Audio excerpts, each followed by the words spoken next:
রাসূলুল্লাহ সাল্লাল্লাহু আলাইহি ওয়াসাল্লাম বলেছেন, আমার উম্মতের অন্তরে যে খটকার উদয় হয় উহা আল্লাহ তাআলা মাফ করে দিবেন, যে পর্যন্ত না তাহা কার্যে পরিণত বা মুখে প্রকাশ করে। বুখারী, মুসলিম। আবু হুরায়রা রাদিয়াল্লাহু। রাসূলুল্লাহ সাল্লাল্লাহু আলাইহি ওয়াসাল্লাম বলেছেন, শয়তান মানুষের মধ্যে রক্তের ন্যায় বিচরণ করে থাকে। বুখারী, মুসলিম। আনাস রাদিয়াল্লাহু।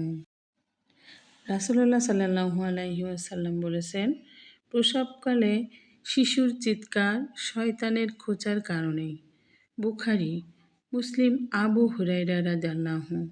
রাসূলুল্লাহ সাল্লাল্লাহু আলাইহি ওয়াসাল্লাম বলেছেন, কাফিরের জন্য তার কবরে ৯৯টা সাপ নির্ধারণ করা হয়, যা তাকে কিয়ামত পর্যন্ত দংশন করতে থাকে।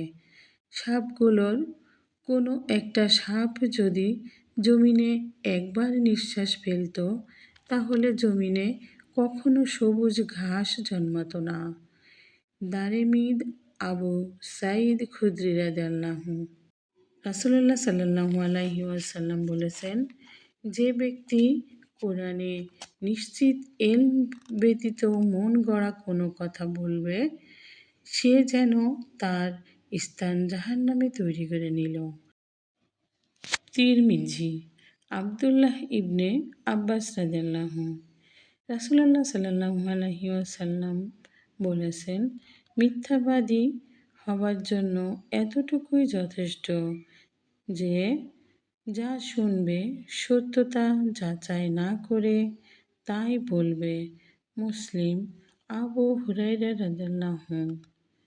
রাসূলুল্লাহ সাল্লাল্লাহু আলাইহি ওয়াসাল্লাম বলেছেন, যে ব্যক্তি আমার প্রতি জেনে শুনে মিথ্যা আরোপ করেছে, সে যেন তার বাসস্থান জাহান্নামে তৈরি করে নিল। তিরমিজি। ইবনে আব্বাস রাদিয়াল্লাহু। আসুন আমরা সকলে ইসলামের নীতিমালার মধ্যে থাকি, মানে ইসলাম অনুযায়ী চলি। আমার এই ভিডিওটি ভালো লাগলে পাশে থাকবেন। ধন্যবাদ সবাইকে। আসসালামু আলাইকুম।